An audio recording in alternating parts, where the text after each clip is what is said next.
and next I would like to bring up Scott from Building Construction Group. Hi Scott, thank you for being here. So, like I have with everybody, could you give a quick explanation of what Building Construction Group is? Yeah, I might use the mic. Yes, please. So, Building Construction Group is was actually a company that we started about 15 years ago with William Hefner. He's an architect, and I built his home for him. And it was just a test case, we did it. And after we said, God, it looks so great, why don't we offer these and do more for these people? So, company name, code word is building. So, it just kind of stuck. And then since then, it was about 5 to 6 years ago, we met Ed Begley Jr. And he came to us, and like our whole idea is that if we're gonna do something, we bring dreams to people, you know, make their dreams reality. You want the biggest, sexiest, hottest, whatever, we're gonna make it for you. And so he's like, I want the greenest house ever. And so, didn't really know much about it, and I admittedly wasn't like the green guy. And ended up doing the house for him. And it just took us on a journey that we've never been on before. You know, it was, he didn't know a lot about it, we didn't know a lot about it, and I told him honestly, I said, I'm not the green guy, you know, and I said, sometimes I throw the can in the wrong side, and I enjoy it, it makes me happy. And he goes, I do too. He goes, you got a job, come on in. Because he said, everybody else was always like, you know, trying to sell him on the greenest person ever, and I said, so he said, buddy, we're gonna take the journey together, we did it, you know, and now we did a LEED Platinum house. It's one of the most sustainable homes that was ever built, you know, according to CBS and KTLA and others. I still think the most sustainable house is the one you never built, by the way. That's fair. So anyway, that's what we did. So very good. Yeah.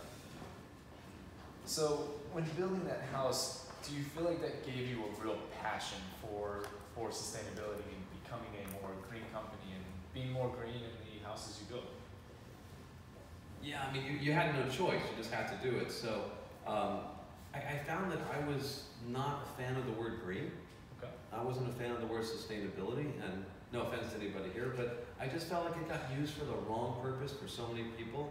You know, when it was like green cost me more green, you know, and I had to pay tax, and it felt like it became an advantage for people to use it. And then when I took the word green, I took the buzzwords out of the way, and I just said, I'm just going to do this to be innovative. I want to do it to be creative. I want to do it to do something that no one's ever done before. It changed everything. You know, when I was a kid, I used to walk around with my little divining rod, and I was like trying to find water when I was a kid in the backyard. And so I realized that it's really that same dream that I had as a kid, is to do something that people haven't done before. And so we came up with all these like really creative, innovative ways to build a home. And it was such a fun journey. Sure. I think you make a good point. I think to an extent sustainability has become almost a trend, and major companies now have started to jump on this, you know, this train of, oh yeah, if we make our brand sustainable, or if we say, oh yes, we're sustainable, then people are going to buy us more, people are going to use us more. But you know, it's a matter of, are these companies actually taking the efforts to be more sustainable, more green, more economic, you know, environmentally friendly. So I think you made a great point in that. So are you seeing that in the construction industry, there's a lot of change for this more environmentally friendly, you know, movement, or is it still kind of stalled to an extent? So we're seeing a lot of change happen, and you know, I sometimes think, is the change always the right direction? And I think change is always good, but I feel like the changes that we make are not always based on, you know, the proper concepts. You know, it's like, I'll give you an example. You know, everybody thinks that they're going to take out, you know, their lights in their house and we're going to change them all to LED. You know, like my brother-in-law, he had like one incandescent lamp. It was like a 70 watt. He takes it out and puts 15 LED lights in there. You know, you add up the wattage, like you just actually make more. You added more electricity. You added to the manufacturing of this. So people don't understand. So it was interesting when we did Ed's house. We used less of everything.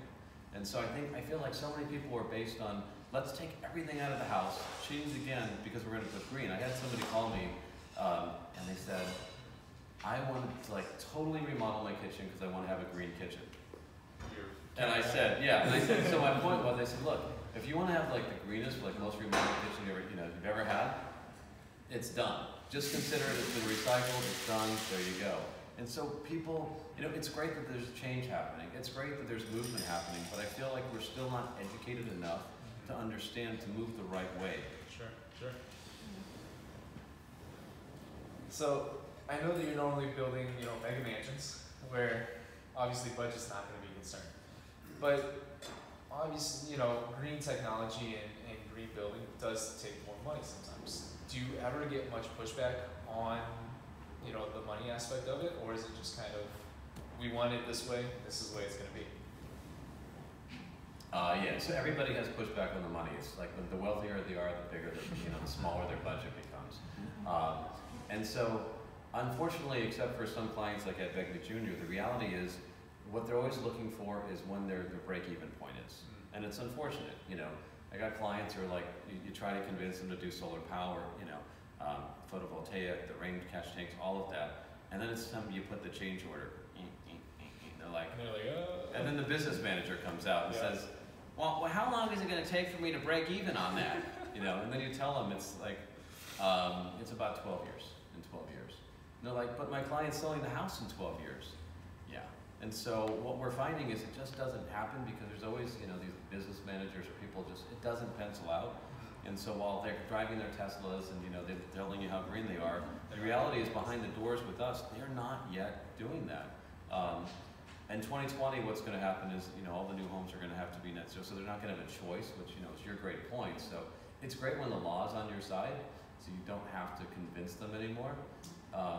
But, that's just what's happening is, it's not happening as much as we think it should be.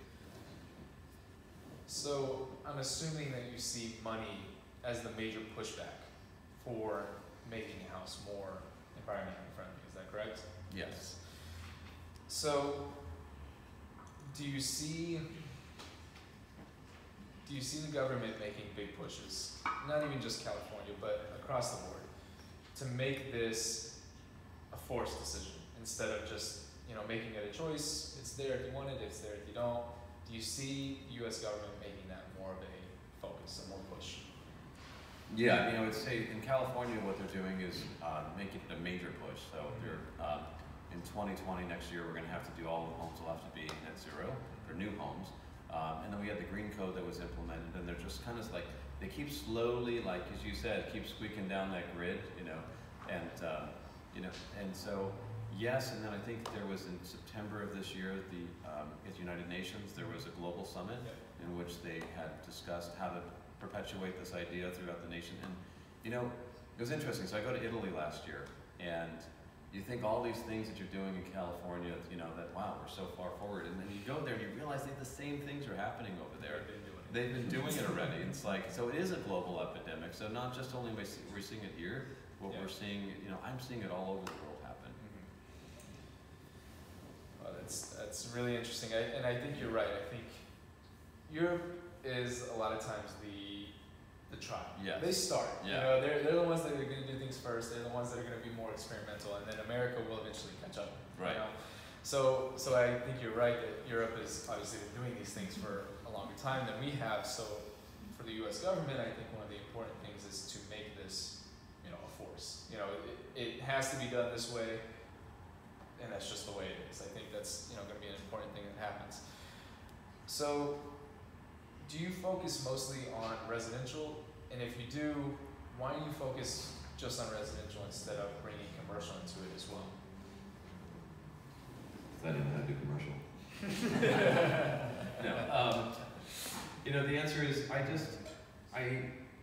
grew up in a room that was so ugly, and and my parents weren't the greatest parents, and I just thought, well, you know what? If my room were better looking, maybe I would have a better life.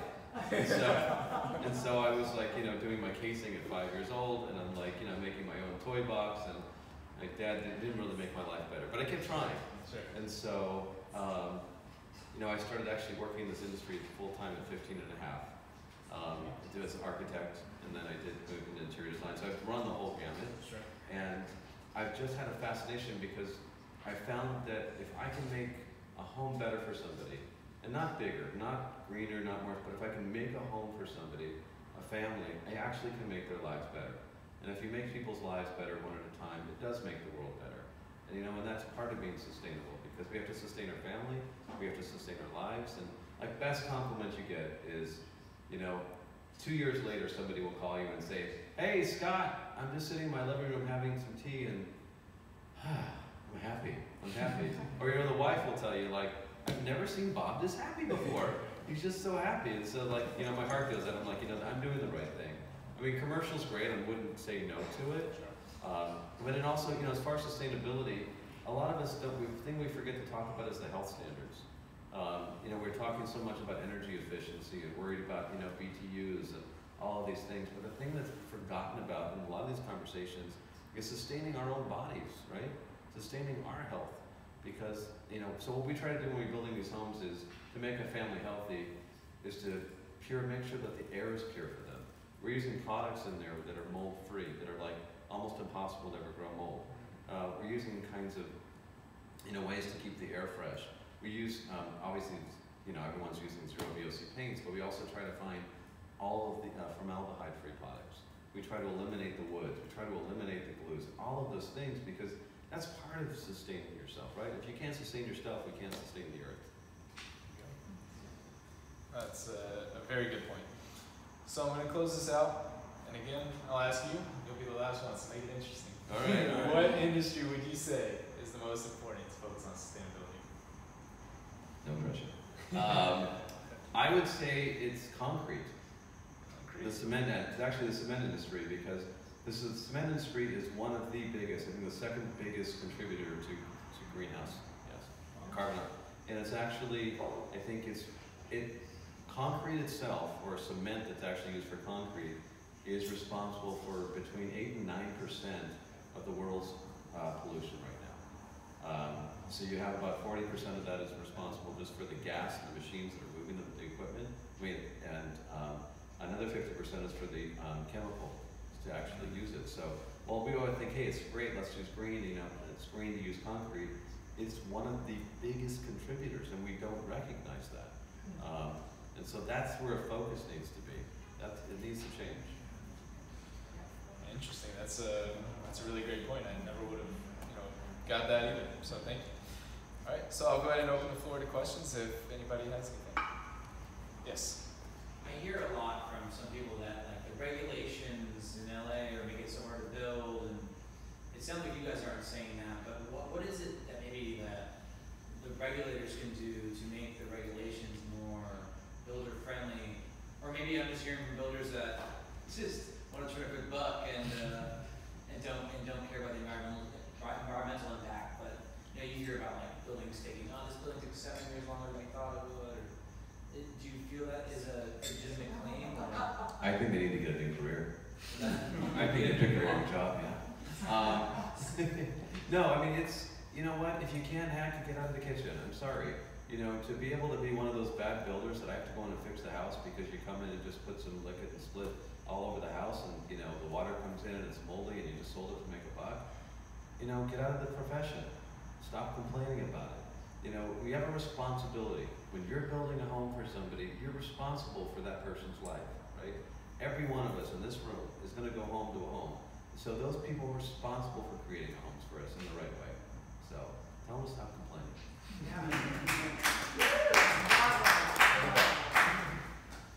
So if you build a home today that's say 1.5 million and it's being built, and you're using redwood, glass, concrete, what's the price hike if you start to use all sustainable materials?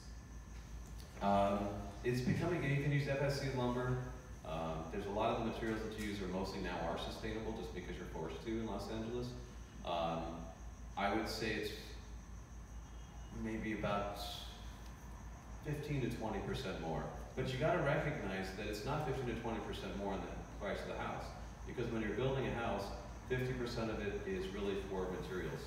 And so when you're talking about, you know, 10% more, you're only talking about 10% more or 50%, which is actually 5%. So a 5% variance over it is a nominal difference in the house that's lost, you know. Your sales tax is 9.5%. So what? Get over it. Just do it. And I have a buzz, so that's good. I have one too. Would you like to have it? It sounds like you get to build with a lot of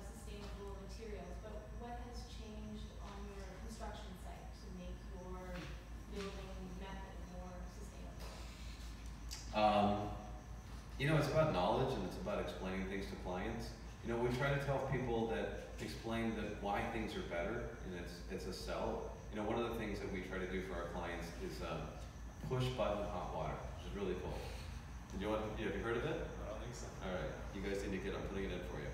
All right, so if most people in their houses, in the bigger homes, they have these recirculating pumps that just, you know, for the lazy person. And it's a good idea because the idea was every time you turn on your faucet, you know, if it's cold water and you don't have a recirculating pump, what it's doing is all the water from your faucet, all the way from your water heater, gets emptied out until that water from the, you know, comes out there.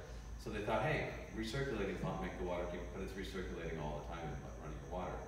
So with push button hot water, what it does is when you walk in the room, you can just push a button, and actually we took it to the next level. We put a motion detector. So when you walk into the room, there's a small pump, and it actually pumps the hot water up to the room, so you can turn it on, there's no wasted water, and you're not losing electricity. So there's just so many cool things out there like that. My question is really more about, I know that building and construction creates a lot of waste in itself. Like you'll buy Yes. so much of whatever, and there's leftovers. What happens with the leftovers in the construction process? Is that different now? We make the contractors eat it. Well, what we're trying to do is when possible, we try to make these the homes modular, because you know everything for shipping purposes, they're usually in 24 or 40 inches modules.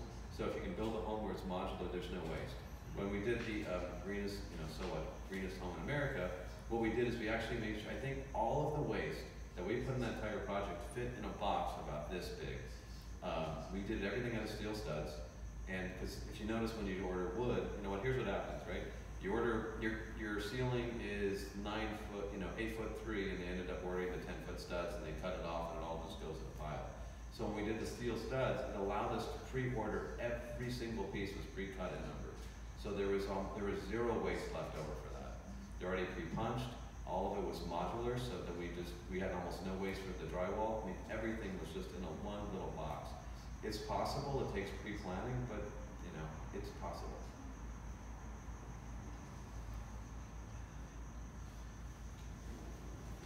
All right, thank you, Scott. I want to thank everybody.